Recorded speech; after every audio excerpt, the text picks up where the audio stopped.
Ladies and gentlemen, boys and girls, we're back again for the Bump and Bruises podcast. I'm your boy Marcos, aka at the Sunset Kid, joined to me by my left, Derek at Lock Stallion, and under me, Drizzen13, aka Shane. Let's get right into it, boys. How's everybody been since the last time we recorded? Like what, 4 days ago? 4 days ago, we had a whole weekend. My big thing, I went to see Sinners for a second time because that movie is ridiculous. A second? Yeah. That shit was good though. I saw it on Thursday and on Saturday.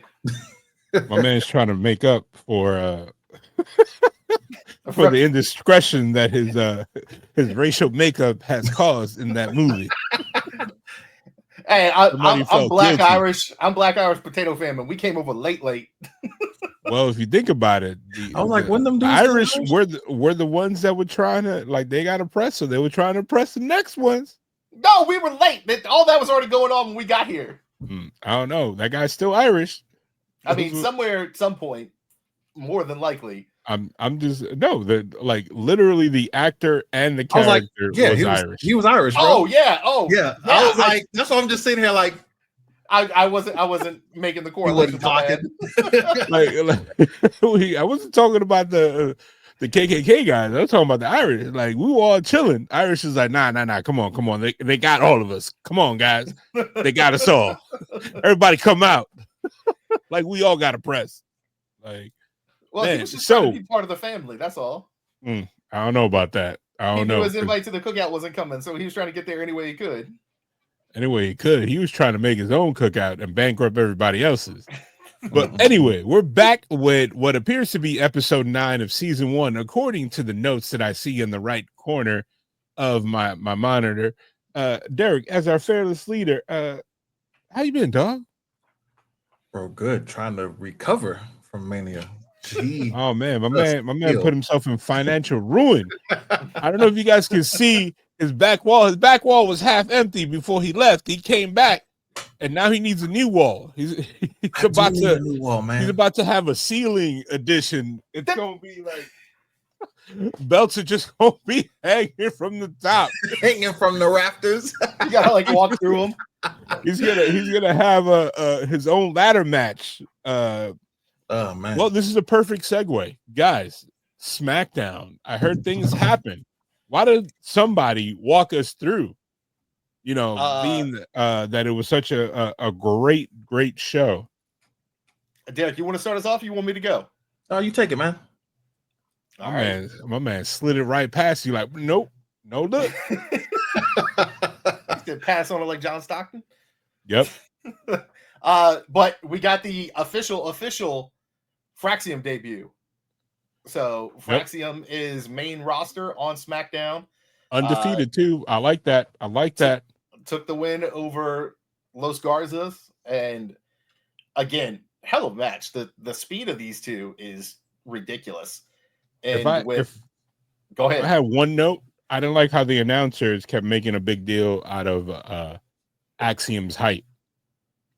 They kept saying yeah, if you go back and listen, they kept talking about, like, he's only 5'8", and I'm like, dog, half of your wrestlers are 5'8". Why is it a thing for you to talk about his particular height? I wasn't feeling that, but it's good to see 2 international guys from the indies finally getting their just due after cutting their teeth on NXT for a minute and literally revitalizing that tag team division. Because if you remember when American Made, then known as the Creed Brothers, when they left, and then Gargano and Ciampa left, and then Carmelo Hayes and Trick Williams, when they broke up, there wasn't really a tag team division anymore. It was just like a bunch of separate factions that just put together people.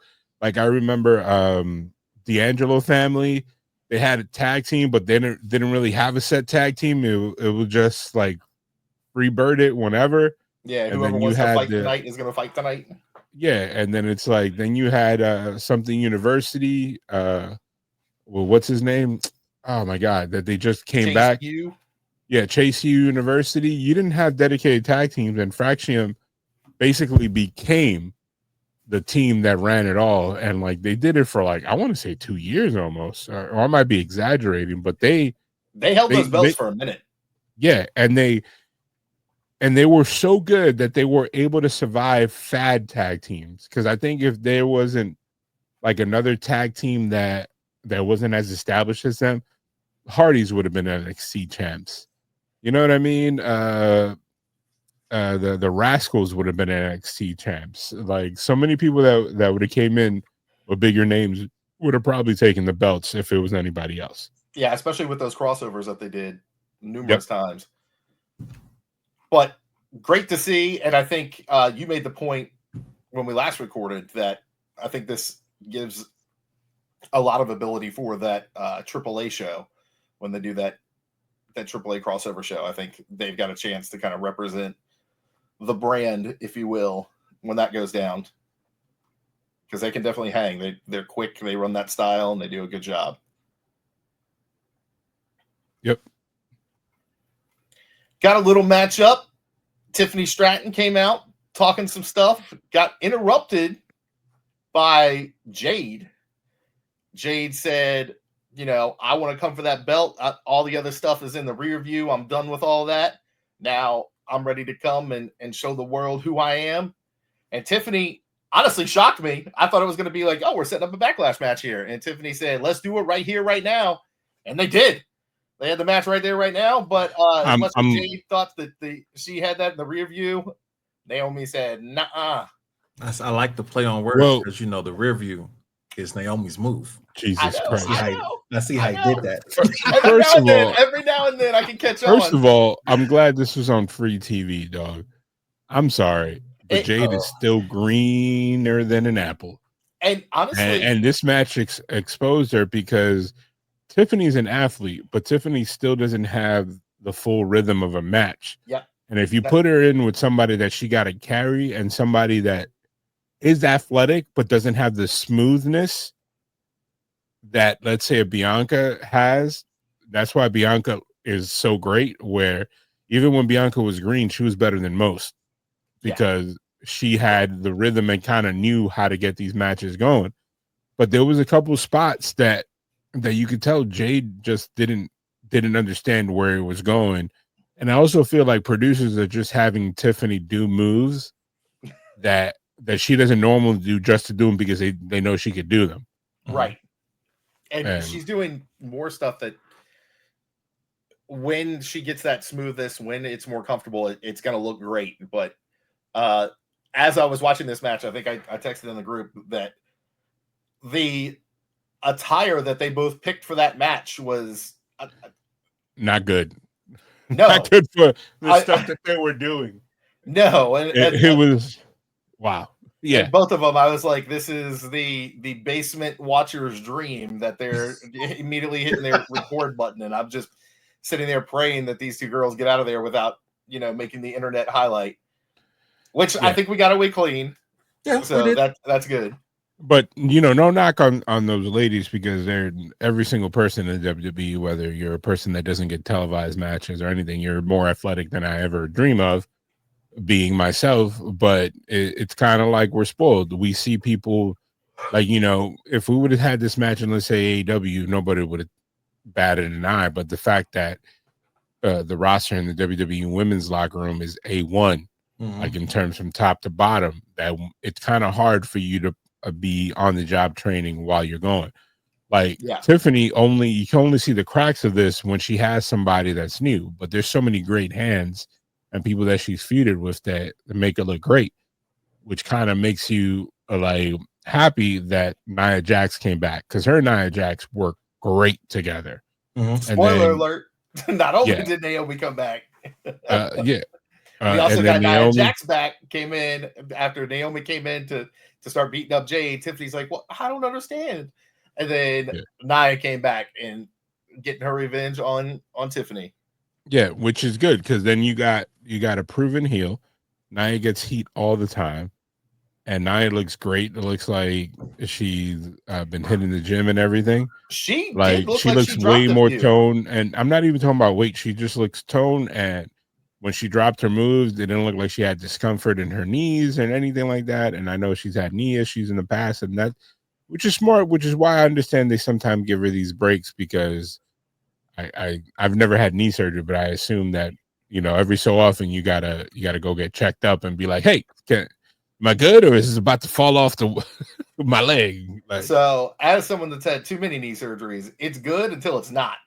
And then all of a sudden you went from yesterday I was, you know, working out, dunking a basketball, to I can't walk today. And the quickness that can come with is devastating and horrendous. Yeah, but it was a good match for what it was. I'm pretty sure that people that are smarter than me in the wrestling realm and everything, because again, I'm just a fan. I'm a fan like people that are listening here. They probably knew, like, all right, let's see how this works, kind of like a tryout. And then we have a sample size of what we need to work with. And I think having Jade feud with Naomi makes sense, because you got to have her with somebody you trust. Right. That's somebody that won't make her look bad. And somebody that'll be like, that she'll listen to, that she's comfortable with. You know what I mean? They won't be like, man, you don't got your best interest. You're trying to get your stuff in. Made me look like the fool. It's like, no. And then that way, by the time they're done, I assume when Bianca Belair comes back, their next feud is going to be Bianca and Jade. And then hopefully Jade will be a lot better, to the point that Bianca doesn't have to carry the whole match, which either way is fine. We probably won't know unless they keep the moves to a minimum on Jade, you know? Yeah, I think that's probably a WrestleMania match 2 years from now. That'd be my guess. Yep. If I was putting it together, because I think we see her and Rhea next year, and then Bianca Jade the year after. But it doesn't stop that a feud is going to happen. But I think, like, you know, there's so many women that are out there. Like, you know, you have Roxanne Perez, who's been ready to go, like right in there to get in with the best of them, as she showed on Raw. It's kind of like, you know, to quote the great Charles Barkley, the young boys is coming. They got that roster is stacked. It's like, it's to the point that it's so obvious that people stay longer than they have to. Like Roxanne Perez could have probably been on the main roster since Royal Rumble, but because they're trying to find a spot for her and not get her lost in the sauce, that, you know, they waited until now. Same thing can be said about Trick and Fraxium and all them. It's kind of like you gotta wait. Like I think Trick is probably not gonna come until maybe August, maybe the fall, when there's a clear path for him. Because, like, honestly, Carmelo Hayes is just getting his legs under him. Like, you know, it definitely took. I mean, the pairing of him and Miz definitely helped a lot. Because giving him that veteran presence to just ease everything and give that little extra safety net comfort level.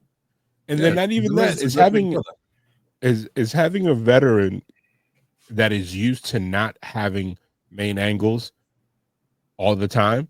That it's like, listen, if you do this, you make yourself relevant. When the call comes, people will care, instead of you just not being on TV. Right. Like, you know what I mean? Like, no matter what you say, he got 2 or 3 minutes, 5 minutes sometimes, or even a match on Raw every week since he's been on there. Say what you want. Like, you know, sorry, SmackDown, because they're not on Raw. But, like, you know, they have those the segments every single week. I mean, I think one of the things that blew me away with this SmackDown was I forgot how much was packed into that show. Yeah. Like, that show was jam-packed, because after that, we got Solo and Jacob coming to the ring. Jacob wearing his reverse Raiders jersey, throwing it back to the late 90s. Yep. With the US title on his shoulder. Yep. He's Marshawn Lynch of the WWE. Yes. He's got the beast mode. Like he is, his character, everything. Damn. Does that mean he's going to turn into a comedic actor here soon? No, I think it's like he's really good, and on purpose they're making him rough around the edges. Yeah, like, you know what I mean? Think about the character. Like, he doesn't say a lot. He's not out there cutting a million promos. He's like all gas, no brakes. Although do it. We did get, because Solo said, Nobody wanted him here. I brought him here. I'm the reason for the success. I'm. And Solo said, hang on, bro, and yanked that mic away and said, I did this. It was me. Yeah. And I know you meant Jacob, but it's like, it's one of those things that he didn't have to say a lot. You don't have to say it. Like, he just did it. And it's like, that's it. That, you know, if they want to continue this feud, I'm pretty sure we're not going to get those Roman Cody promos. Is this going to be like Solo's going to say something and he's going to get his teeth knocked in? That's it.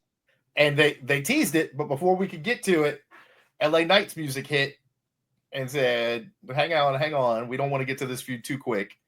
And said, I'm cashing in. And you all got on me for there's no more rematch clause. LA Knight jumped on the edge of the ring and said, I want my rematch. I don't think there was a clause. I just think that wrestlers, you know, in the WWE logic, only certain ones can come out and be like, hey, I want my rematch. I think any champ can lay claim to it now. Go ahead, Derek. So back in the day, like 2015 or whatever, when Shane McMahon was still here, he was still in the company. He literally, like on air, got rid of the rematch clause. Yeah. But then we literally got rid of Shane McMahon. No, the injury did that. Then he's going to secret meetings with Tony Khan. There is no more. But that was all after the injury. After his dad came out and did what he did, you know, Shane McMahon is like, Well, there was also Shane McMahon went into business for himself with the Royal Rumble and got himself removed from the WWE, and his dad said, you will never be back. Then his dad did everything that, well, he had already done everything, then it came to light. His dad just don't love him. That's not fair. No, I also think the elephant in the room is that Shane McMahon has gone on record multiple times that he wants to be like his dad. Right. Like, multiple times. And then, you know, everybody that has a brain knows what he meant. But, you know, those that like to nitpick, they're going to be like, oh, what do you mean by that? And, you know, WWE doesn't need that. I mean, they're at this point still skirting. And this is crazy because this is where WWE logic falls into play that is good. Like, they never address the elephant in the room. They never address the administration. They never address ties to the current administration. They never address Vince McMahon on air, really. It's kind of like, we're just not going to talk about this, even though it's like the elephant in the room. But unlike where it was before, like 10 years ago, they treated the audience stupid. Now they're just like, no, it's not a part of our programming. Yeah. You know what I mean? Well, like, I think it's the right move there because I don't think that needs to be introduced. Yeah. And because I'd argue, and I've had this argument with Corey, who joined us previously, that I'd argue somewhere between 50 and 75% of the overall viewership don't know that those things are going on. Yep. They don't know / don't care to know / won't take the time to learn about the Vince McMahon scandals. They won't take the time to know that Triple H was sitting beside Vince McMahon, behind Linda McMahon for her congressional hearings to become the Secretary of Education. And it's like it's one of those things. I hate to use the phrase "it is what it is," but it's like it's not going to change the product. Yeah, I know, like, you know, and I hate to bring this up, but I hate to compare this to the Kaepernick thing. There's a lot of people that are like, I'm gonna stop watching the NFL, and I was like, so Kaepernick was the bar that you set. That I was like, not again. And I was like, you obviously have not been watching or paying attention to the NFL. Have been paying attention to the really, really rich old white billionaires. Yeah, like the fact I was like, I kept on watching because I donated to Kaepernick's foundation. I bought the T-shirt. Yep. And everything, and like, you know, support him. But it's like it comes down like people that are still like, how come Cap he not on a team? I was like, this was 14 years ago. Or something like that. Like it's been a minute. It's been like almost like 8 years since he. It's been. I can tell you right now. I think it's been 10 or 12. 14? Oh my god! Because when it first, He had that Super Bowl against the Ravens that he was almost single-handedly brought them back. That was like 2010, right? 2011? Yeah, which that's 13, 14 years ago. It's been 9 years. Okay. 2016. That's a lot. It's been almost a decade. I don't know about you, but unless like there's your Kirk Cousins and all those quarterbacks that are older, that people are like, oh, how come they can't be anything? Because they've never taken years off. Unfortunately, the league passes you by when you hit a certain age bracket. That's why it happens to everybody, not just Colin Kaepernick. That's why it's so hard for Aaron Rodgers to get on the team right now, because he's asking for too much money for somebody that's honestly people don't even know if he's going to finish the contract. You know what I mean? And then you got what's it called? Odell Beckham. Odell Beckham ain't gonna start nowhere. Nope. But his name does not allow him to take a non-starter role. You know what I mean? It's like, unfortunately, age comes. Like, I get it. Like, during the time, it made absolute sense. But 5, 6, 7 years down the road, you're like, I don't know if I want Kaepernick as my quarterback. It's kind of like, and I say all this to say that sometimes, you drawing the line, that's a personal choice. But at the end of the day, people are going to watch the WWE. You just got to understand where it comes from. If you know where the source is and the individuals, you got to just enjoy the entertainment. And then if you want to dissect the human being that's in charge of the entertainment, that's something you're more than free to do. You know what I mean? And that's the old adage of it used to be there were 3 things, if you were a wrestling fan, 3 things that were undefeated. And that was Father Time, the IRS, and the Undertaker. Well, we still got the IRS and Father Time. Yeah. Like, it's like it's crazy, but I get it. Like, but go ahead, continue. Let's start. All that LA Knight says, I want my rematch. And Jacob says, oh, well, hang on, because here comes Drew McIntyre.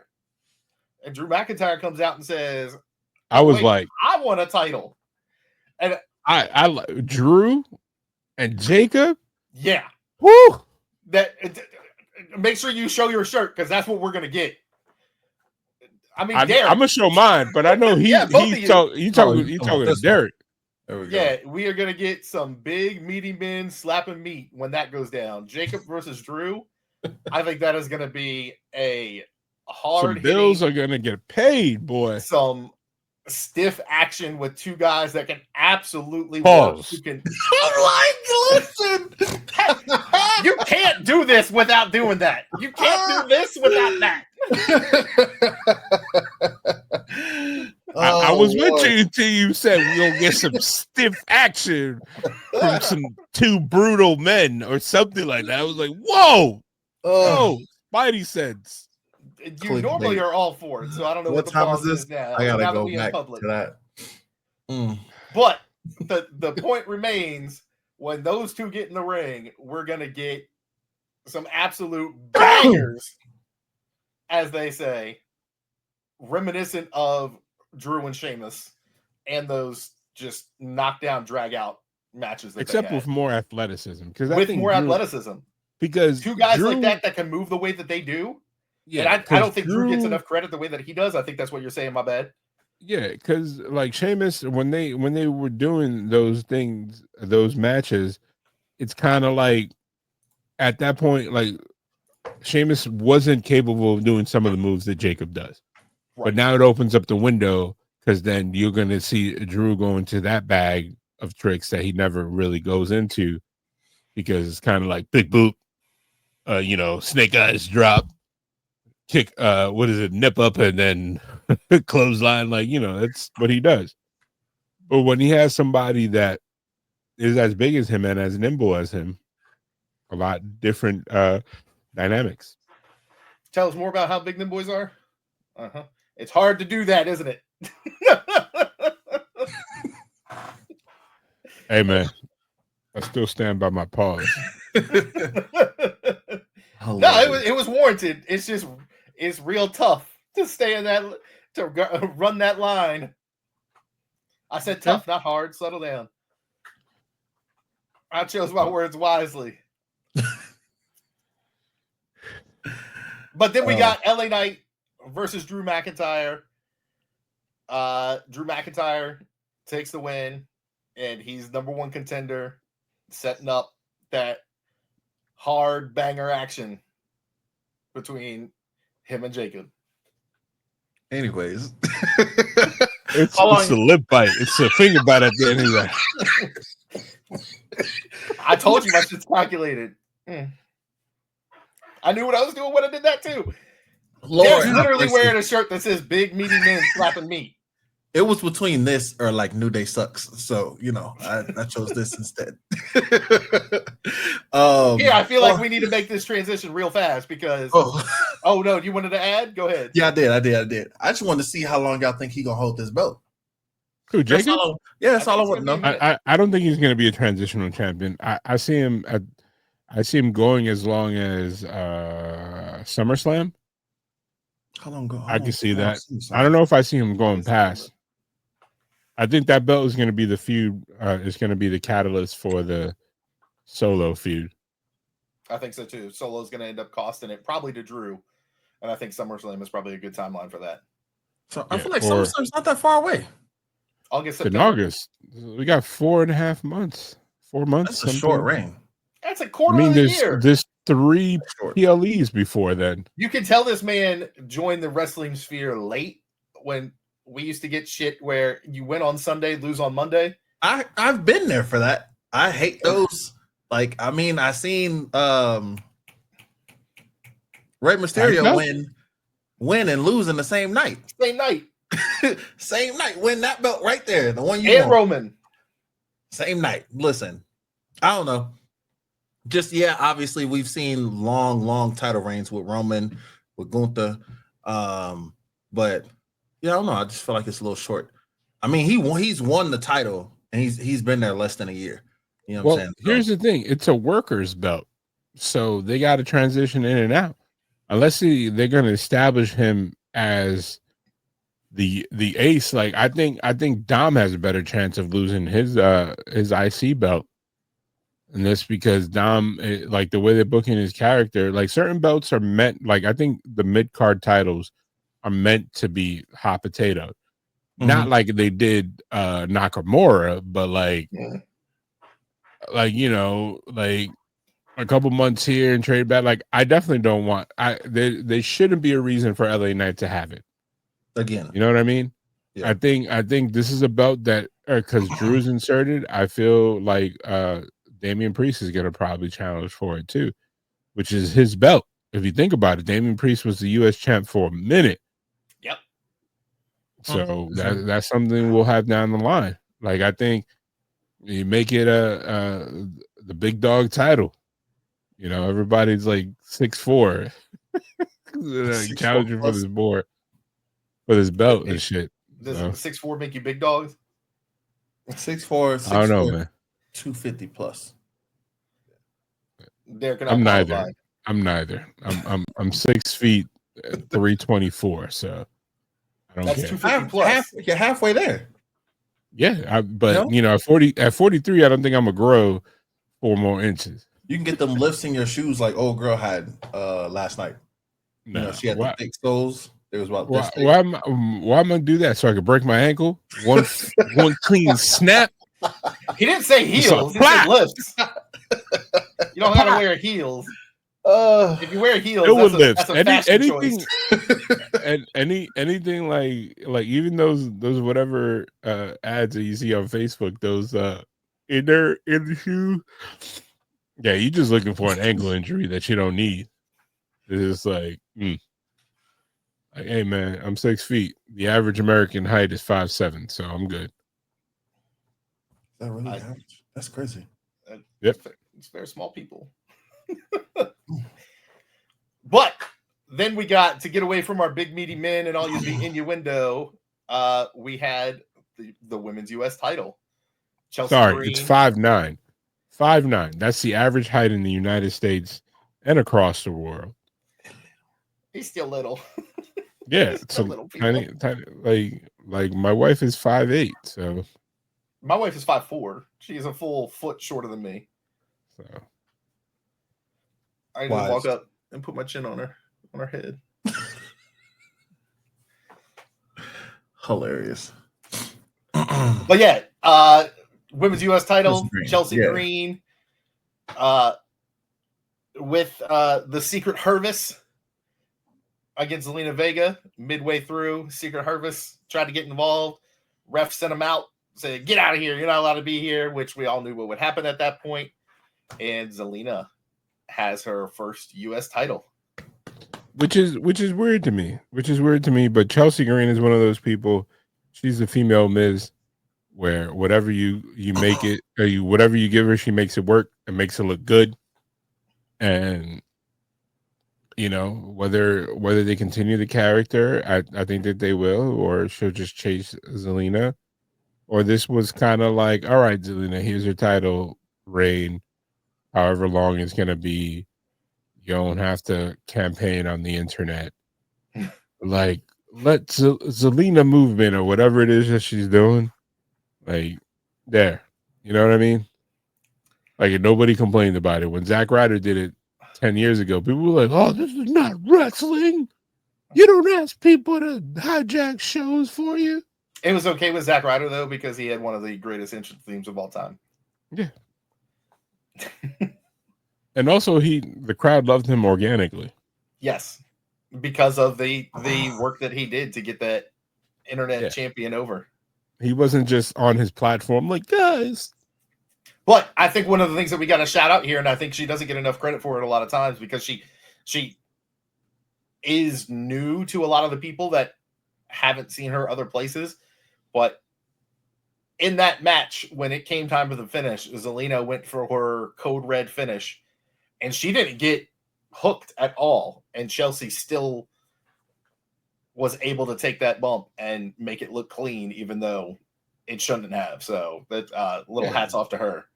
Chelsea is a worker. Hopefully she gets a title reign, like the main belt. You just got to fit it in somewhere, because that, like, every single top belt, like, is dominated by certain figures. Oh, yeah, right now? There's a whole lot. I think the only title that is not locked in is the Jey Uso belt. Like, multiple people can come in and out and like feud with him. But like every other belt, there's somebody waiting. It's like, you don't know. Like, it's because the company is flush with talent. Some of the most talent, top to bottom, that the roster has ever seen. Every single person.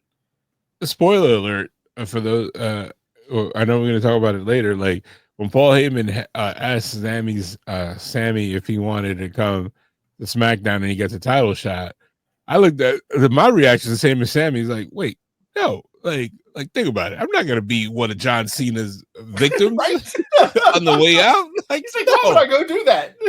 Like this is where you insert reality into it. It's like, hey, so this is his last run.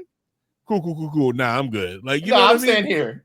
Like this is not one of those situations like, oh man, I'm yagging.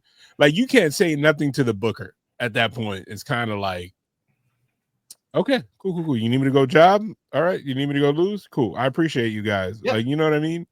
It's been good. See you later, Cena. Maybe next year. Yeah, it's like, speaking of the disrespect, Miz came out and said he's tired of his disrespect. Nobody gives him the respect that he deserves.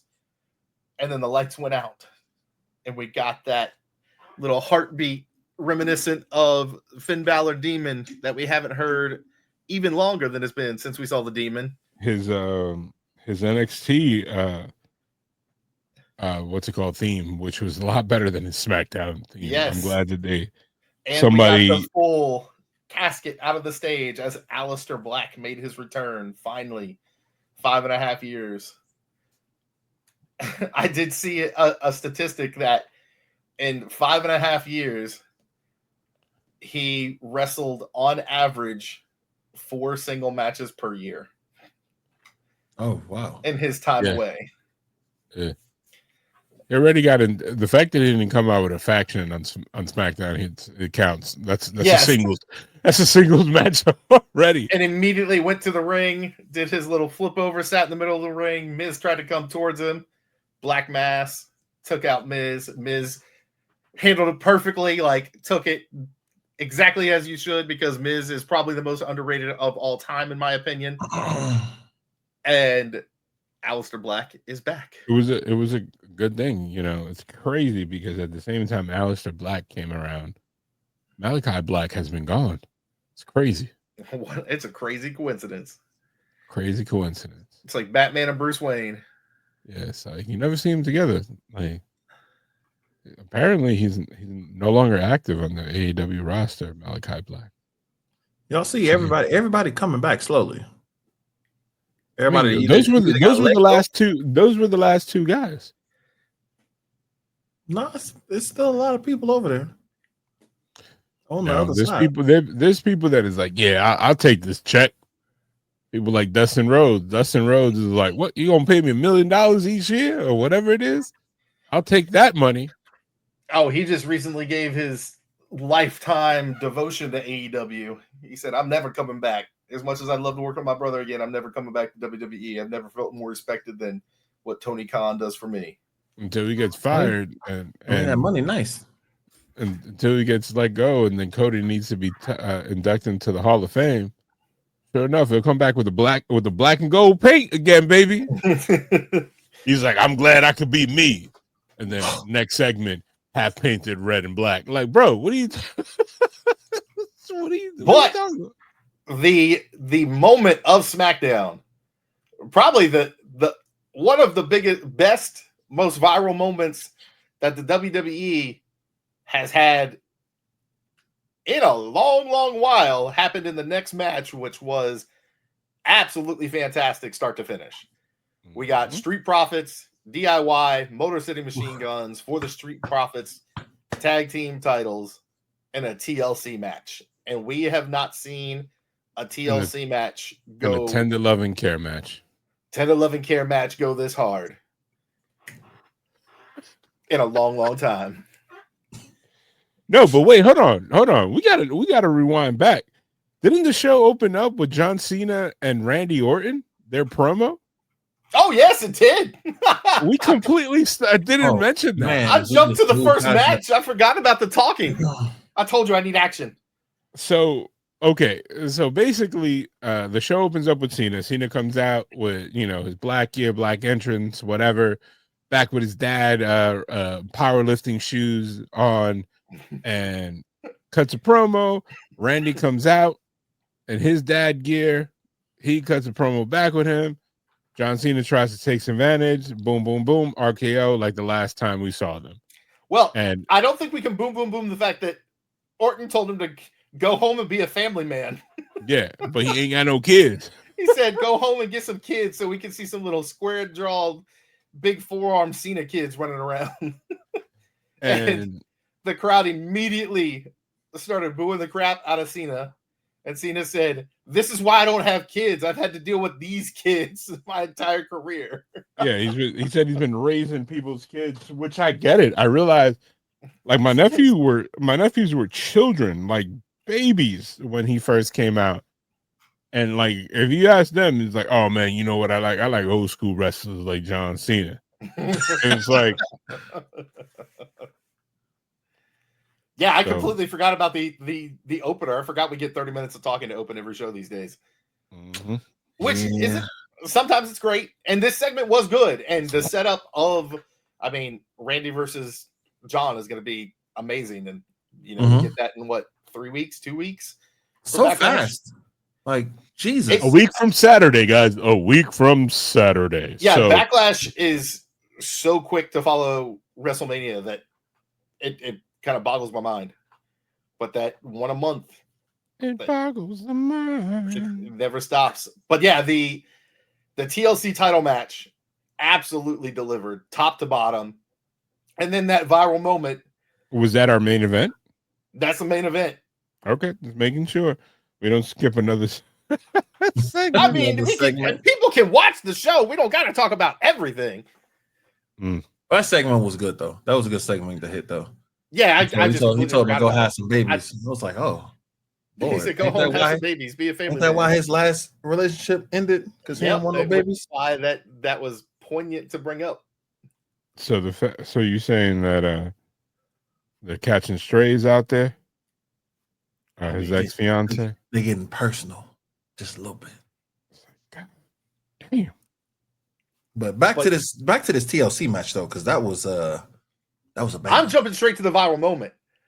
This dude holds up his phone, is recording himself, takes off his prosthetic leg, and says, "Yo, Tez, use my leg." And Tez looks at him for a minute. He's like, "Oh yeah!"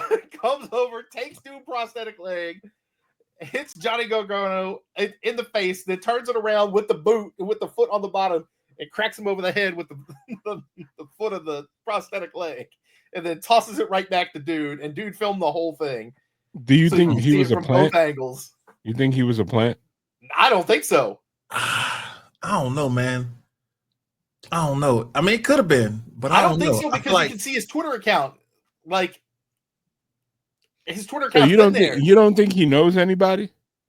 That's very possible. I could totally be a plant, and people look at my Twitter account and be like, "This dude's had a Twitter account for 10 years and has 200 followers. Who is this nobody?" And it would make perfect sense. It's still crazy. Well, we don't think you're a nobody though. You're somebody. That hydraulics on that foot is definitely off after taking them 2 hits. He had to go get it recalibrated. Well, Jesus. You know more about that than I do. I was like, to say, I only know one person that has a prosthetic leg, and we haven't talked to him in a minute. Oh Lord! Shout out to Steve. I'm like, shit has come far since pilots running around on peg legs. They didn't have hydraulics. No, I don't know. I was just, it was funny. I said it. That's all. If you stand on one leg and be like, pss, pss, pss, pss, pss, pss. You got to hit the hydraulics. You got to hit the switch. You got to pump it up like the John Cena shoes. Hey, I have those. I have those shoes. So, really? So there it is, guys. There it is, guys. That was our SmackDown coverage. So, something that just happened. It happened yesterday. Raw. And how did Raw open up, guys? Hey, shockingly, we opened with folks in the ring talking. Yep. Seth Rollins and his newly formed unnamed group came to the ring, and Cephalicious. I think they're going to be called the Burninators. Cephalicious for the was came out in what appeared to be a $13,000 coat, if you believe Twitter. Delivering an excellent promo, how the future goes through him, and it's his evidence is, with Braun Breaker, he is the future.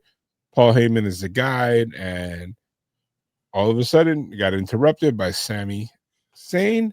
Came out, they had a great back and forth, and Seth came off really sincere. It was like, Sami, like, I don't want no problems. You're one of my closest friends, one of my oldest friends. So he basically told him, get down and lay down. And then he was like, we don't even got to go to that extreme. You could just go to SmackDown. Paul will hook it up. You even get a title shot. And, we get the back and forth from Zayn. And basically the takeaways was, he says, it's kind of hypocritical because you're trying to be like Bloodline-esque. And to which, Seth was like, no, I'm just trying to look out for my friends. It's nothing like the Bloodline. But they kept doubling down, saying, Paul Heyman, you're threatening the roster and all this stuff. And then basically gave him what they set up, the main event angle, which is Sami has to decide if he's going to stay or go sooner than later. And then later on, we heard through the commentators that through Paul Heyman in a backstage segment, that since Sami threatened Braun Breaker with a kick to the face, which was the biggest eye roll moment for me. It's like, come on, dog. Really? You threatening Braun Breaker? Now, if you guys don't remember, they did feud for a little bit. And it was a really good feud, but it's like, I get it. And he was like, Braun wants a match, and the match will happen if you stay. And so that was looming as the main event match and the segment, and then led us to our first match with who? Touching back. Though. Did y'all see how he took shades from Jey Uso and Jacob when he was like, "Oh, if you keep staring at me, then whoop de whoop, this, that, and the third." Yeah, I just wanted to touch on that. Okay.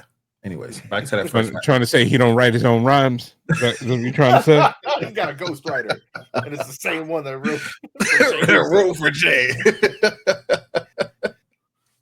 Nah, it's just it was something that stuck up. John Cena. But then we got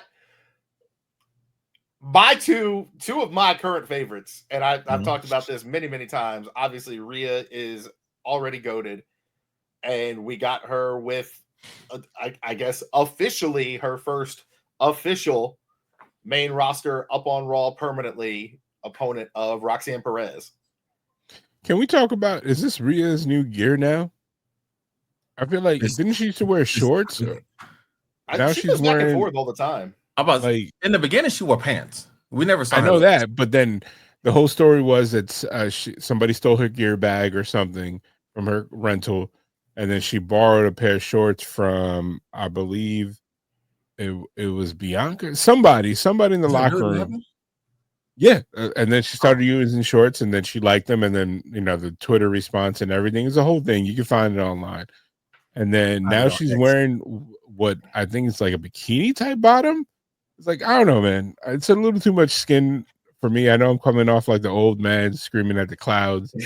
It's just like, for the moveset that she has, it's kind of like, makes me concerned like the Jade Tiffy time match. Like, it's like, wait a minute. Tiffy did look like she was wrestling in straight up lingerie. Like, I mean, ain't y'all era the bra and panty match era? Yeah, but I never liked it. We didn't like that. It's like anime. Like, have you guys watched anime as of late? Like, I'm always current on anime. Yeah. I have different shows that I watch, but there's certain anime that is like, bro, I know the population that anime is originally made for. Yeah, like, love this stuff, but it's like, if people walk in on me watching anime, and it's like, okay. Like, this is what you watching, Marcos. 9 out of 10 animes got them big chested anime girls. It's like, oh, why is this? Like, you know what I mean? Like my wife watches wrestling with me, and her number one comment, even if she hasn't seen wrestling, is like, oh, the women are still dressing scantily clad. And I used to be like, no, there's Nia Jax, and then there's Rhea, and then she's like, oh, because they don't like big girls scantily clad. And I was like, I hate you for that. But then I was like, look at Rhea. She's like, okay. And then all of a sudden, she came in, Rhea matches on, and she's like, okay, I see somebody spoke to Rhea, and now she got to dress like everybody else. And I was like, I had no response. So I wonder how much of that, and I don't have any insight to this, I wonder how much of that is a confidence thing on her part, because 100%, this is their choice. And it's not like also, back in the. If you look at her socials, socials are thirst trap after thirst trap. And I know that because people send it to me constantly. And I'm like, would you settle down, you pervy old boy? I think 100%.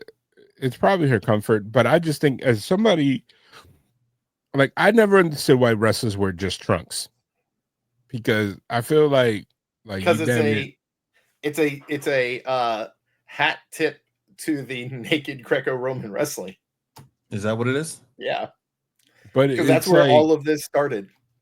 Like, if I I could have the physique of Dolph Ziggler, Nick Namath, and I would still prefer to wear like pants and a shirt, because it's like, bro, if I'm fighting, and think about, and this is me just being practical, if we having a match and I'm getting hit with chairs and I'm going through stuff and I'm flipping and doing all this stuff, I want to have a little bit of layer of some type of protection. You know what I mean? Like, just something. Well, that's why Austin has the kendo stick scars across his ribs from the Usos match where he got locked up and kendo stick.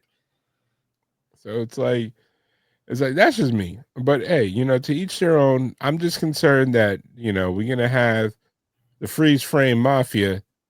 If something pops out, it's gonna be a thing. It's constant. And Twitter X has become 80%, 90% pornography. With, if it's not straight porn, it's people posting butt shots of every single woman wrestler constantly. It's like, I mean, but again, they can wear whatever they want, and they're great athletes. It's just, it was shocking because I'm like, I get it for WrestleMania, you switch up the gear, but I'm like, oh, so she's still doing this. It's like, it's kind of cheeky. Okay, cool. And it's like, yeah, and I wonder. I mean, she does seem to kind of switch in and out of what she's wearing, but it's definitely gotten more really over the years. And now if Bianca switches something like that, I'm a literally do a back somersault out of my chair. I'm gonna be like, what? You were the chosen one. He's like, this is what I've been waiting for. No, it's like, you're the chosen one. Like, she makes her own gear. But I get if she does it. If she does it, it's because she's like, man, I'm tired of sewing all. It's just too much work. Let's just make this easy. Like, you know what I mean? Like, as that match is going on, apparently also complete main roster full debut of Julia. Julia comes down, interrupts the match.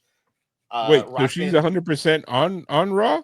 After just coming back and being in the NXT title picture, the word is Roxanne and Julia are officially on the Raw roster and have been called NXT. That is crazy. I got there. You settle down. Yeah, I'm looking it up here. Perez and Julia are now officially part of the WWE Raw, and they were both wearing Raw patches last week. So their debut patches were last week. Debut patches. So Raw has partnered. All the WWE has partnered with Topps for the collectible cards, and something that Topps has started doing is patch inserts. So these little patches that are diamonds that are on boots, that are on the side of gear, when they get to the back, they take those patches off, send them to Topps. Topps puts them in a thick card, and it'll be Roxanne Perez debut. And if you get that like debut patch, it'll be a 1-of-1 auction off by Fanatics. Which is pretty cool. So Julia, as far as I remember, she's at least going to be in one more NXT event or match because she squared off with Stephanie Vancouver. So I guess she's wrapping that up.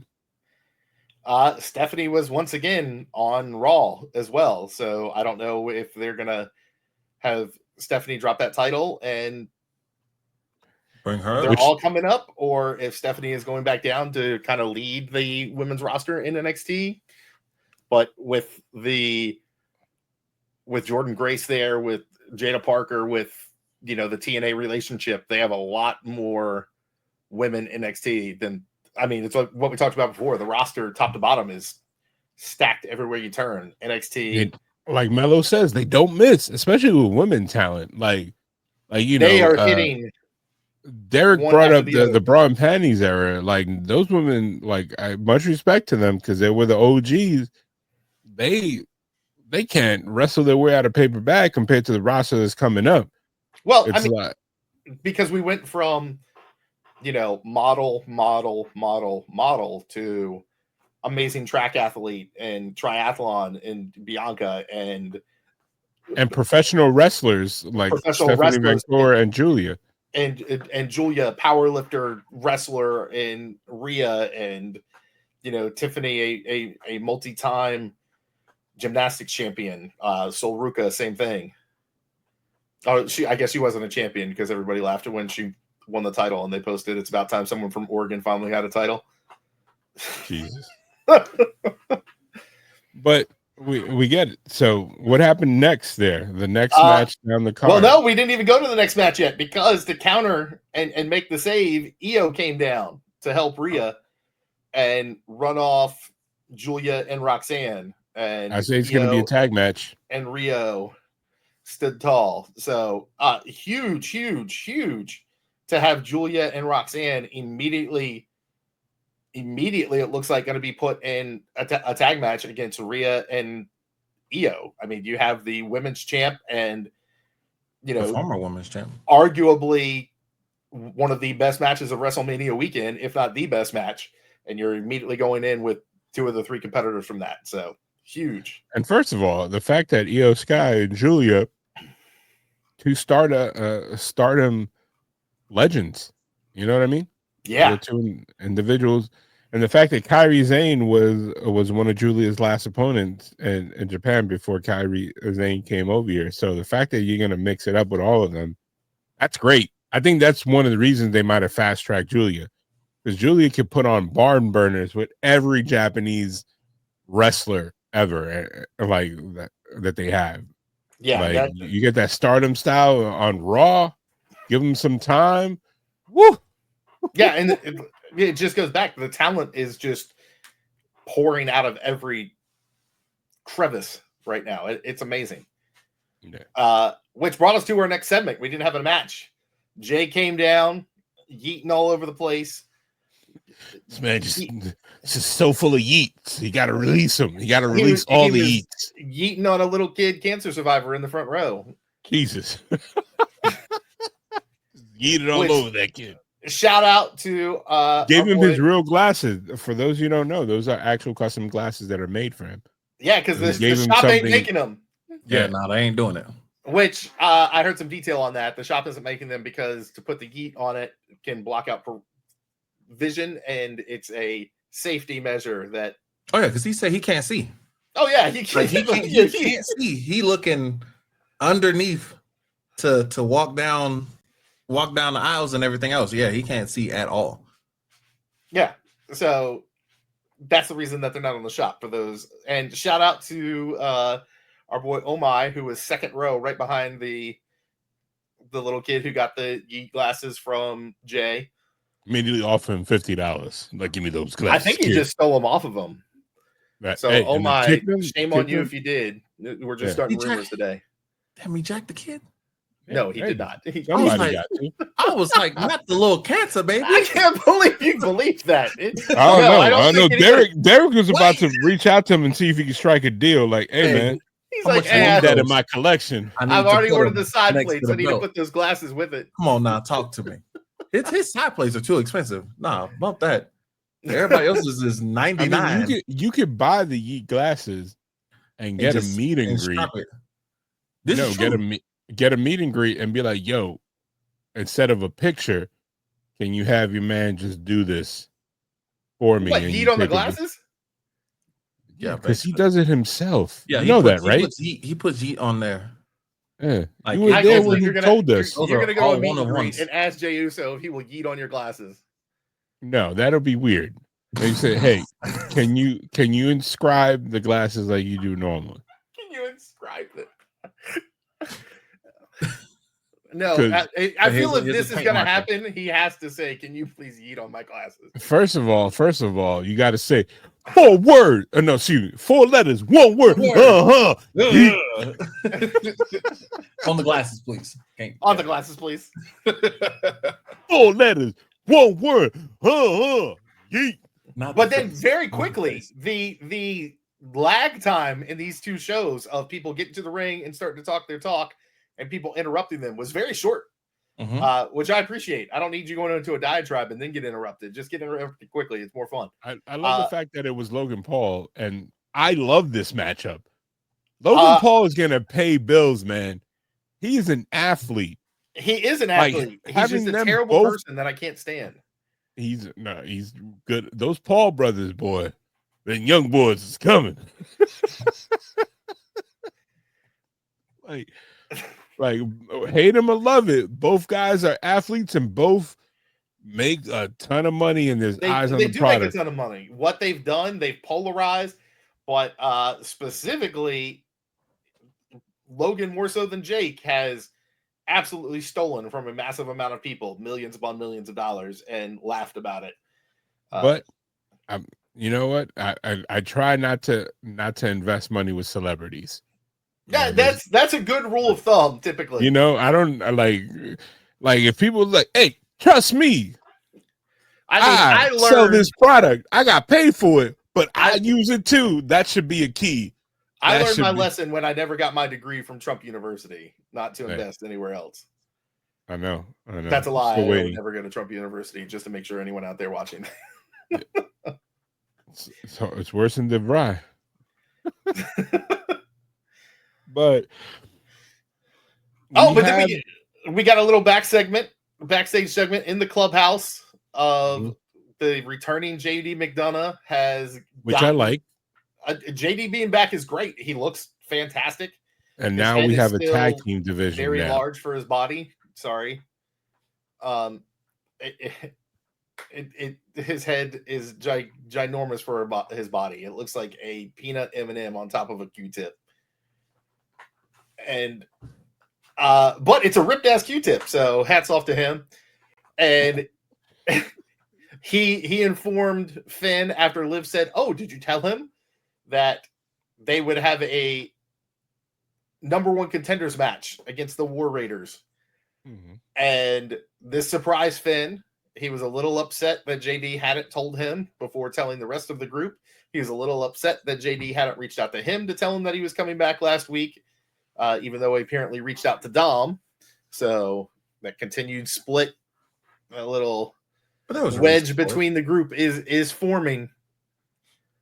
But then we did get the Judgment Day of Finn and JD McDonough with Carlito coming out against the War Raiders, with the saving grace of this match, even though I'm a Judgment Day fan, the New Day on commentary. And the entire time was just Pat and Adam Cole telling us how horrible the New Day were. Adam Cole? Excuse me. Michael Cole. It would have been awesome if it was Adam Cole. Listen, I'm waiting for him to come back. I'm just saying. Yeah, that's the one that needs to come back. I don't think he's coming back.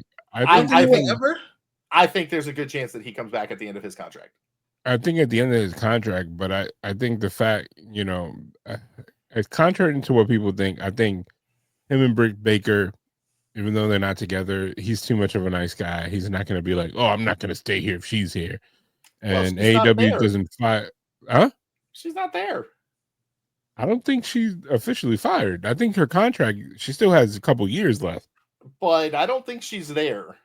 I don't think she's been there in quite a while. I think she is in Pittsburgh being the dentist that she is. What? I don't know what that sing song was, but I missed it. Living the best life. I know what he's talking about. I missed it. I just couldn't hear it. Now I got it. So yeah, the match was good, but the best part of the match for me was when Michael Cole, it kept ripping on the New Day for attacking the neck of the War Raiders, and Austin said, "We didn't harm a single hair on his head because he's bald." And Michael Cole's like, yeah, we got the joke. It's always funnier when you have to explain it. And Austin said, "It is," and I agree. That was my favorite part of the match. So what was the finish of the match? Honestly, I don't remember because I started talking to my friends about how funny I thought that was. The War Raiders went over. I think it should have been Judgment Day. Oh God, War Raiders did go over. That's right. I forgot. Personally, how did they go over? Was it a botch interference by Judgment Day, or they just won clean? No, they went clean. Neither. Right? Neither. No, I thought it was a no contest. It wasn't no contest. War Raiders won. Well, did they? No, they went clean. They went clean with that little move where he hold him up and big dude jump off the second rope. Who did they pin? With the clothesline? I think it was JD. I feel like it was JD. All I know is the part that I do remember now is Penta. Penta came through the crowd and started beating up Judgment Day. And then Carlito. First of all, he did the cleanest Penta walk on the announce table. Yeah. He did.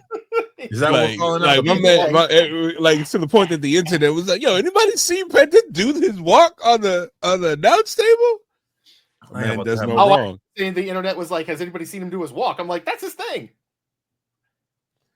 So I think from that match, we also get a backstage segment that might have been before or after, in which American Made approached Penta, and then Chad Gable was like, "Oh man, blah blah blah. Look, like it's last laugh, but at WrestleMania, my favorite wrestler won, but your brother didn't." And then Penta was just slapped the shit out of him and was like, "Cero miedo, pendejo." And it was like, I don't talk shit about my brother, which is cool. He said, "Yeah, you lost it to El Grande Americano, but my favorite match is when your brother lost." Yeah. Or when your brother lost to El Grande Americano. Yeah. And Penta slapped the hell out of that boy. Yep. And it was good times. And we got an official Americano shirt. I don't know if you saw him wearing it yesterday. Yeah, he did. Did they drop that shirt? Probably. Yeah, I didn't check. I don't think I would wear that in our current spectrum of the United States. It's out. Yep. $34. I might put that on just in case I get stopped by INS. It's like, no. I am speaking. I am it's numero uno, El Grande Americano. They'll be like, oh, you're good. You're good. Then we got a backstage segment of Paul sitting down with Sammy and saying, "Hey, we're OG Bloodline. I want to help you out. I want to take care of you." And just made him think a little bit more of what will I have to do. And Sammy is lost in thought. I feel like Sammy always gets these decision storylines. He does, doesn't he? Yeah, this is like the fourth time that I can remember. It's like, hey man, how can we get you to do this? And then KO, hey, I think we should turn on these guys. What do you think? Oh man, that's such a hard moment for me to think about. But then we got the man making her way back into the ring to let us know that she was the one that attacked Bayley. There wasn't going to be no months-long investigation. Which means Bayley is going to be a part of this feud for the belt. I called it. I said the same thing. I said this is going to lead to Bayley getting her IC to complete the Triple Crown. Which I feel bad for Lara Valkyrie. She's going to be the odd person out because they're going to stem off, and then she's going to be left behind. Or they're going to do her like EO and let her retain. Lyra said, no way. I don't care who you are. You were my friend, and you suck now. So at Backlash, we're going to fight. And she said, fine. And then whooped her ass anyway. Yeah, she did catch her slipping. I don't know why folks be like, after they. So Lyra got the upper hand at first into the ring, and then Lyra's walking up the entrance ramp and almost out. And Becky said, and hit her like it was. Yo, it was the greatest thing ever because it's like nobody ever turns around, and they're like, she's like, hold on, it's like why don't I'm a heel? Don't y'all run up this ramp? Gunther did. Didn't Gunther do it? Yeah, Gunther did it to Jay. He came back, but the Gunther thing, he was off camera. Like they were in the ring, but no, she like literally waited until she turned around and then just yapped her.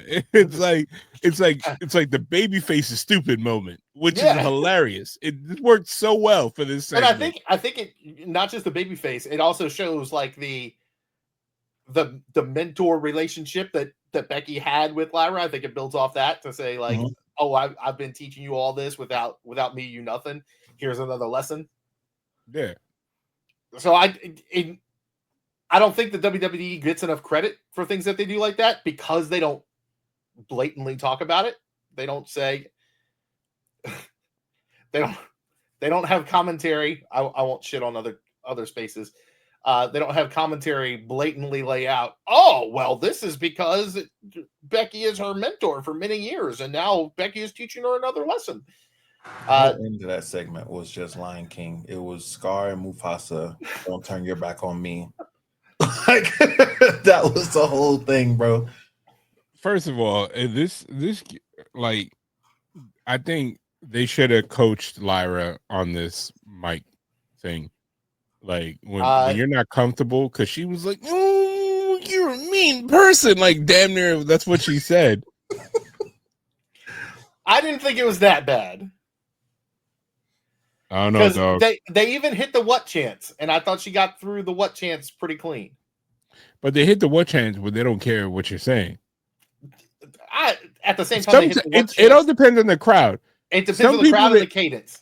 Yeah, the what chance, like I forgot. It was like recently, the what chant, and then the person kept answering, and it wasn't like they were making fun of him.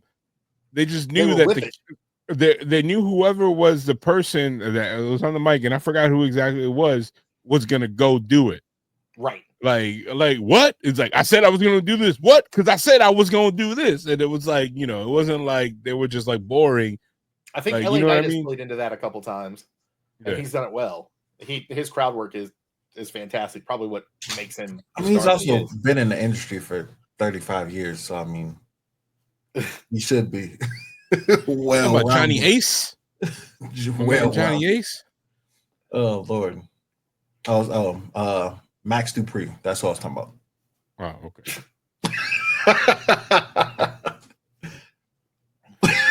So then after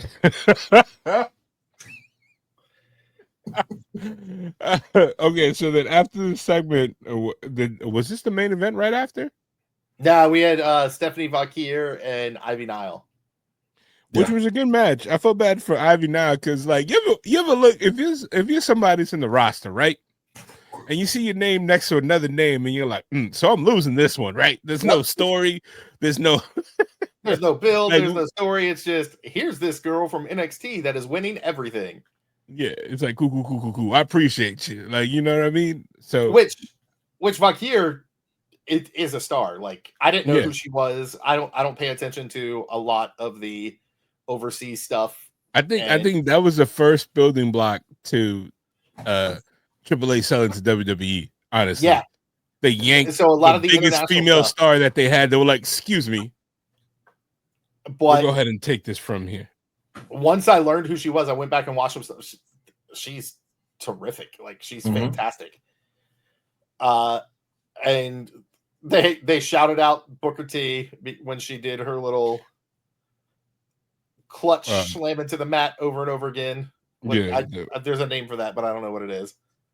They were like, shout out to Booker T, because they knew he was like, ha, yeah. I'm a dirty old man, Booker T, yeah.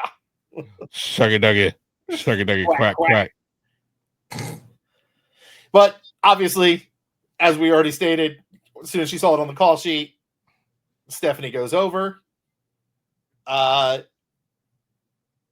couple times Gable kind of jumped in and minorly interfered, but didn't change the outcome. But then we got one of the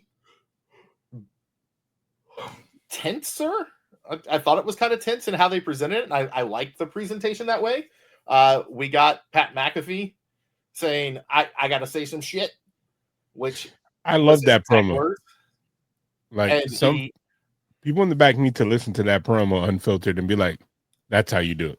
And he stood on the announce desk, picked up a microphone, and just went to town. And obviously, the man can talk. He does it 4 hours a day, every day, and is paid millions. And millions. Thank you. That's exactly. I was trying. We have video that says otherwise, sir. He was not trying. He didn't move. That's what I'm saying. Read the room. So millions and millions. Every day, money on top of money. Literally hundreds of the top media outlets in the world were competing to get his show on their network. And for the WWE to have him weekly is huge. And on top of being the voice that he is and the kind of media mogul that he is. To think about it, he was their NXT announcer, wasn't he, for the longest? That's where we got the Adam Cole Pat McAfee match when he first had his match and hit the standing moonsault backflip and all that and running leap to the top rope, which a lot of a fair number, I won't say a lot, a fair number of the main roster can't do clean. For him to hit that was pretty impressive. But that was many moons and far less beers ago. I think he probably has been training hard. I think he has. He's bigger than he's ever been before, and even though he was a punter, that's saying a lot for an ex NFL player. And he's going to be able to go. So he called out Gunther, and Nick Aldis was moonlighting as this week's GM. Does anybody know why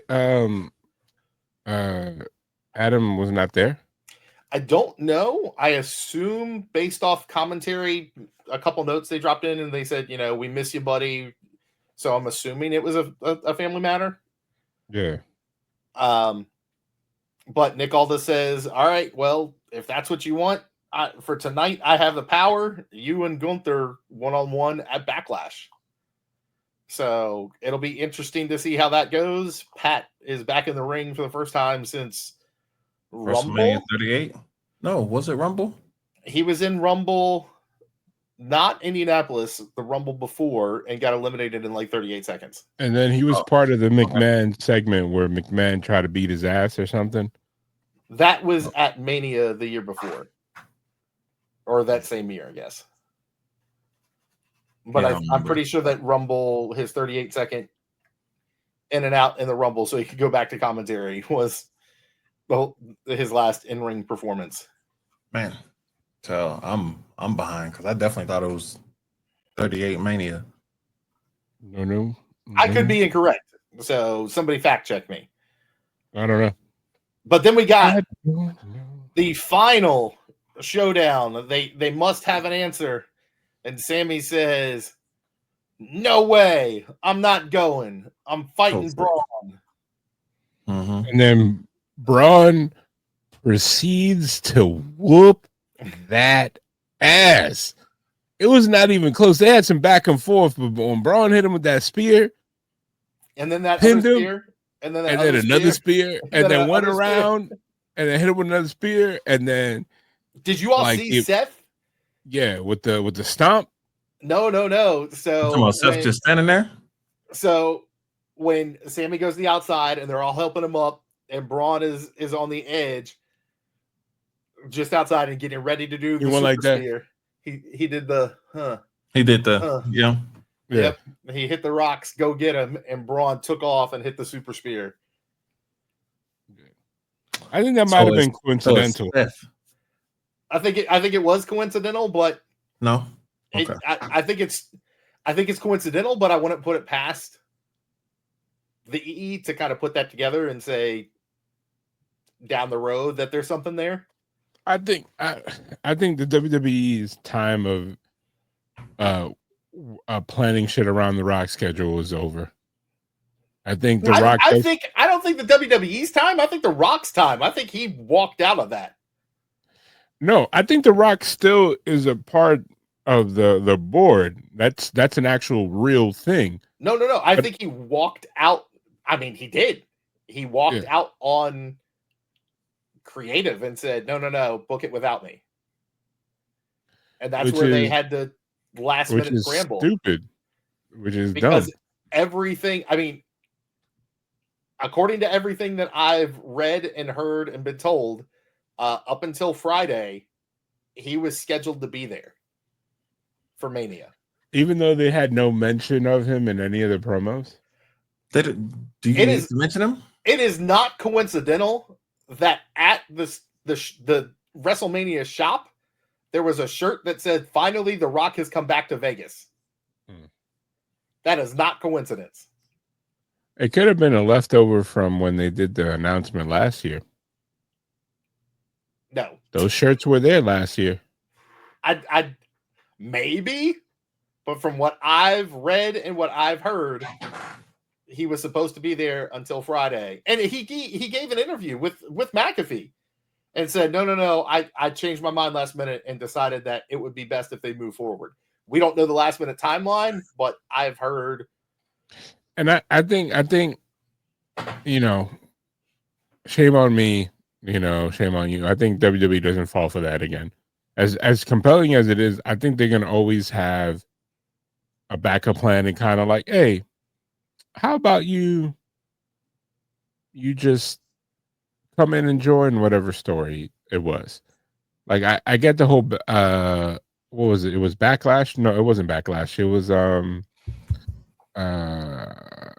what is it? Money in the Bank? No, it wasn't Money in the Bank. It was in Montreal. They were worried about tickets while they brought him in. And I think the fact that his solution was, instead of him appearing and just attacking somebody, was him to start a storyline, was kind of like, okay, this is weird. Like, I mean, the storyline was compelling. It was good. It was, but he could have just been like, this is my champion. And then just, I think the whole with Travis Scott and everything, and implying that it was a faction, that's when the faux pas happened. I mean, they sold shirts saying it was a faction. That's what I'm saying. Like the implication that there was a faction afoot.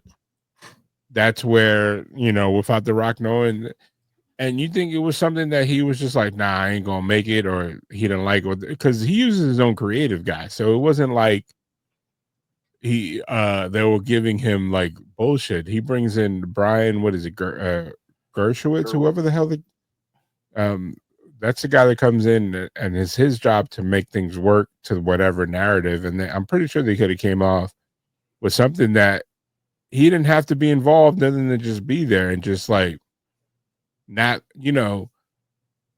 directing traffic. He didn't have to physically be involved with anybody. He just had to appear, be the distraction, and, come out and just be like, have the same finish. Same finish. 3 times in the last 3 years, he has left storylines figuratively untold by just disappearing. Yeah. And it's, at least last year he completed it, and then he came out on Monday Night Raw, which was, I think it was his worst appearance ever. I don't know. I still don't understand what that segment was about. Let me see yours, let me see mine, and okay. That in the Netflix promo, which he was coming out as Dwayne Johnson, not as The Rock, is his excuse for it, lessened every storyline that he had been tied to in 100 different ways. Yeah. I just don't. I think the WWE, I think 2 years ago, yes, they needed his presence, but now it's like, bro, just rock. I know, pun intended. Like, just chill, make your shit happen. Like, you don't need him, and because then then it's like they're gonna take this clunky shit and make it work like they do every year, and then he's gonna come in when they don't need him. Yep. When they're already going downhill in the roller coaster, and he's like, hold on, let me help you push it. And it's like, dog, it's already going downhill. What are you pushing here? I'll make it faster. Like, you're pulling it back. Like, you added more weight to it. Like, yeah. And this is crazy to say in 2025 that I'm good on The Rock. Yeah, like, I saw him last year, so I'm like I'm good on him. I was there. Like, don't, like, unless you're gonna be a part of it and it's something Marcos planned. Disappeared night 2 Mania last year. Huh? You disappeared night 2 of Mania last year. You were off in the press box or something. No, I went up to the Mania Club. I came down. The Mania Club suite, yeah. Mm-hmm. I came down for the whole match. He had some steaks. I had a steak and drinking beer. Yeah, there was a whole bunch of people I had to see, man. Like, it's not even, I'm not trying to be funny. There was like shoot family. There was like friends that I literally was like, all right, I knew that day that I was leaving. So I was like, I'm gonna see everybody. We didn't know that day that you were leaving. No, well, I knew I was leaving. Like once I was done, I'm not coming back out. Like, you know what I mean? Like, if I didn't see you tonight, I wasn't inviting anybody to the talent hotel. I wasn't like, yo, let's kick it. I was like, I have one more, like, you know, in me. And yeah, and I made it happen for my my homeboy's kid. There was a couple other people that I saw, just people that were like texting me, and I was like, hey man, all right, where you at? And I got to show love to people at Mania Club because I actually do like the Fonseca brothers, which is Gary and Anthony. You know, those are two cool dudes. So I wasn't going to be like, oh man, I appreciate you later. Can't make it. I just happened to be in the same building, two escalators away from you guys. They be eating good up there too. Yeah, and that's what I like. And they have a private bathroom. Even though I never use it, it's good to know that if I have explosive diarrhea at a PLE, I don't have to sit in like sneaker sole deep piss water in the bathroom. Oh, it's not even like, bathrooms. I'm in here, brother. Well, and now if you're on the floor, it's not even bathrooms anymore for the big events. Porta potty. Oh my god, I almost vomited the night one. God, I was just like, yo, this is insane. Like, I literally almost got a UTI holding it all of night one. Because what I think it was you, or was it Rand that told me it's porta potties, and porta potties are my kryptonite, because I always look down. And I always smell it, and I'm like, Jesus Christ. But yo, it was so like there's no light. You know what I'm saying? There's no lights in them. It's just pitch black. And it's dark, it's sweaty. It's sweaty and stanky, and you're dealing with. And then wrestling fans. The hand sanitizer stand, like, yo, you can't even wash your hands. Nope. That's where when Derek and I went to Rumble this year, we ended up in some like VIP hallway, and I was like, I gotta go back. For sure. Oh, trust me. He said, "Good call. Good call." Look, at Mania this year, they had regular bathrooms, but when I tell you the men's line was long, like a ladies' line at the club, okay? But they had a little hallway, and they were like there was a person standing there. I was like, I need to go this way. So they let me through. It was a family bathroom. Just so clean. Oh, the family bathrooms are magical every single time. It was great. Especially those family bathrooms that are just a single bathroom. Yeah. In California, they had like the private suite bathrooms. No. In Cali was great. Yeah. They had the private suite bathrooms, but that was also because we ended up on the floor, hard cam, like the friends and family section. And I went to use the bathroom, and I realized as I'm coming out of the bathroom, I wash my hands, and there's a bar right there. They're wheeling Shane McMahon past me because he had just tore his knee up, and like literally wheel past. It was like, "What's up, Shane?" And he's like, "You heard that man wave at you with his broken leg." Like, he was crying. Yo, first of all, and then I turned around. And I'm like, man, that's crazy. And then the big ass dude goes, yeah, man, it's crazy. And guess who it was? It was George Kittle. Oh, that's one of the two people that I long to meet at a wrestling event. And we talked. I don't know why I offered to buy him a beer, but he was like, nah, man, I'm good. He's like, and he bought me one, and then we took a picture. And I was just like, and in hindsight, I was like, why did I offer a multimillionaire to buy him a beer? Who just resigned for 4 years, 60 million? So you can tell the world that you bought this man a beer. You know what I'm saying? I know, but that in California, I was inebriated. California was good. 4 years. I don't know what the hell. I remember again. I was sitting on top of the unused cooler when you met up with Rand. Yep. Talking to my wife, drinking my Stone Cold beer. I was high out of my mind. Just chilling. So I think I was just like. So you had an official Oos weekend. Yeah, and then your man, and then Rand, he was like, "You met Derek," and I was like, "Who are you talking about?" Look, bro, I had no clue. But I was like, the Samoan guy. Yeah, I remember he was over there chilling. Like, he didn't say nothing, but he waved. And it wasn't like me. That was just like, okay. Because you guys know when you hang with Rand, everybody knows Rand. That's the mayor of whatever city you're at. It's crazy. Whatever city you're at. It's and crazy. It's like, and then like I don't talk to people, not because I think I'm cool. You say that. You say that, and everywhere we go, you talk about I had to go to Mania Club and see all my people. No, because these are people that we've been going to wrestling events for the past 8-9 years. And they know me. They know me by face. They know who I am. They know, like, you know, who I hung out with. They knew the people that I used to run with before and all that stuff. So you make your rounds. But otherwise, I'm just like, all right, like, you know, if you're a fan of Rand or a fan of whoever I'm hanging out with, you don't give a shit who I am. So I don't make it my thing to talk to you. Like, you know what I mean? Like, I love the fact that Rand introduces us to everybody. Yeah. But it's like, dog, you're talking to an MC that you have done concerts with, and then you turn around, yeah, it's my man Marcos. And I'm like, who? I don't do anything of what you do. Like, my favorite story of the Rand introductions ever. And I was streaming at the time. Like, I had a decent following, was making some good side money on Twitch. It was right after the pandemic ended. I met up with Rand at the Nerdcore Party Con, and we end up going to some house party. And at the house party, Rand starts introducing, and he's like, "This is my buddy Shane." I'm like, "Hey, how's it going, Shane?" And all these people are like, "I'm Lock Stallion, I'm Sunset Kid," and are only using their handles. I have never felt more like Spider-Man going, "Oh, we're using our fake names. Okay, sorry."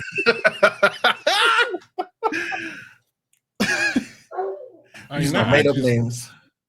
Like, oh, Lord. You know, even if like, I know we got a couple events that me and Rand are doing the podcast in. Even when we hang out then, I'm gonna be like, people gonna be like, "Hey, what's up, Rand?" I'm gonna be like, "All right, I'm gonna go over here." I'm gonna be the guy that's a couple steps away from you. You know, just I don't know what you guys talking about. Whatever memory that you guys are speaking about, I was probably not a part of it, so I don't know what to say in this moment. Like, you know what I mean? Like if I'm hanging out with and this was a lot easier way back in the day. If I'm hanging out with Jacob, Jacob don't need to be like, "Yeah, it's my man Marcos," because then that person's gonna see me. They're gonna see me, and they're gonna be like, "Oh, that's like, no, I just know Jacob just like you know Jacob. Like, you just met him and talk to him. Like, you at know." At the same time, though, I've had that done for me many, many, many times, and you know, just a polite introduction, and later on, I've ended up becoming friends with those people. Like, that introduction is how I met you. Rand said, "Oh, you got to meet my boy at MagFest." And especially the two of you need to connect because you two are the exact same way, spending money on things that you don't need to buy and then keeping them in the boxes forever. Okay, so then you and I started talking. I was like, I've never been to MagFest. No, not you. I know you were pointing up at me. I was like, I've never been there. So for me, this is Marcos. So when it comes to Derek, like, I was cool, like, you know, and like when like I forgot how you knew Rand. It was like you will follow him. You like his music or something like that, right? That's how you got in touch with Rand. Yeah. And I'm like, cool. I'm like I talked to you in Philly more. That's when we connected and became homeboys because like, you know, I think in Cali we hung out, but like Philly we became even closer because it interacted. Like like, you know, I didn't need to be a part of him and Rand's interaction because then it's like, you know, whatever he facilitated for Rand, I don't want to be like, "Yeah, what about me?" Like, you know what I mean? Like, that's not how I am. We've had those though. I said we've had those guys. I don't know what you mean. So I'm like, you know what I mean? Like, you don't know me for Adam, but like, you know, like, you know, taking point in Philly when we hung out, like, I had my own vehicle, but every time we kicked it, I was like, "Yo, like, you know, I'm a very sharing, polite guy." No facts. So like, I'm like, "Yo, I got this. It's not gonna cost me anything." Like the whole breakfast thing, you just use my key or whatever the hell it was, whatever we did. I was just like, "Here you go." Like, you know, like, and when me and you we actually had a solo trip, Atlanta. It was of me and Derek literally kicking it. Yeah. When people started coming up to and asking for autographs, which is still the funniest shit I ever. Honesty Jones. That was before Honesty Jones even came up, though. They saw the belt, and they were like, saw his stature. You a big guy. You must do this. It's not even that he's a meaty guy. He's just a tall guy. I'm just a tall guy with dreadlocks, and they're like, oh, it could be somebody that I don't know. Like, everybody here is large, and they're wrestlers. So I'm gonna make the assumption if he wasn't minority so lazy, with a belt, he could be doing this. But it's like, if you think about it, if you break down how stupid it sounds for you to do that, what baseball player have you ever seen in a bar wearing his baseball jersey? Go. Exactly. Exactly, though. That's the funny part. Steph Curry's not wearing a Steph Curry hoodie or Warriors gear unless he's leaving practice. But mind you, though, all the wrestlers are over there. Yeah. Literally over there with each other. Not one belt in sight. Not one belt in sight. None. He's like, oh, he's a champ. He had the belt. He was at the bar. I had a wrestling shirt on. I guarantee you had a wrestling shirt on. Oh, come on. If I'm not with y'all, yeah, wrestling shirt for sure. But it's like, I was just Dragon Con had to be like, all right, look, we need to break out some non-wrestling shirts. I learned. Switch it up. I mean, you saw me. The one time, every single time in Philly, when we were around and I didn't feel like being marky, I just wear fucking anime shit. Like, anything about it, different. Completely different. I ain't even mad at like, people are like, oh, why you rocking that? I was like, because in case you gotta find me, you're not like my homeboy with the Uso shirt. Like, which one out of 87 people here? I don't think I wore a single wrestling shirt the entire time we were in Philly, WrestleMania, or Rumble. Mm-hmm. And but the only wrestling shirt I brought was the throwback Raw is War hoodie that Derek wore. That I wore, so I can have a black hoodie. So the only shirt that I wore was my John Cena bootleg shirt in the press room, and mad people took pictures with me. And people were like, oh, that's a nice shirt. Like, people that work for WWE, like, they weren't being facetious. They were like, oh, that's a nice shirt. Like, even one of them that works for them was like, oh, that's so-and-so's drop. He was like, I think I'm getting mine in the mail soon. What shirt was it? It was a John Cena one that Matt Bovin did. That doesn't help me. So if you look up Matt Bovin. Oh, snap. On Instagram. MATTBOVIN. He does drops, and then he drops them, and then they stay on there for like a week, and then they're gone. Don't look up John Cena versus Bovine, because apparently he wrestled a cow at one point. Oh, okay. Yeah, I feel like Rand's how I know all of y'all. So when we met, I didn't know you knew Rand. You were just a random dude that was in the panel at Dragon Con. That Rand was like, he's too tall. And I was like, I'm almost the same height as him. He's like, I'll get up there. Nah, I lost. And then I beat him. Wait, so you met Rand at Dragon Con? I didn't even know this. So my story with Rand. I met Rand at whatever Money in the Bank was in Vegas when he lost the title and won the Money in the Bank briefcase the same night. I met Rand. That was my first pay-per-view ever. I wasn't even supposed to be in Vegas for other reasons. But I saw him in the Superstore. First time seeing the Superstore.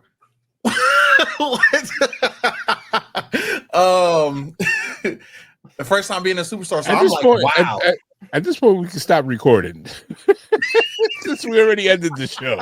Like, we never did an outro.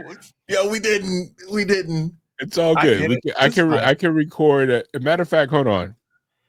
And that concludes this episode of Bumps and Bruises podcast. I'm Marcos at the Sunset Kid. To my right, that's Derek at Lock Stallion. Under me, pause, is D-Risen Shane. We'll see you next time. Appreciate you. Thanks.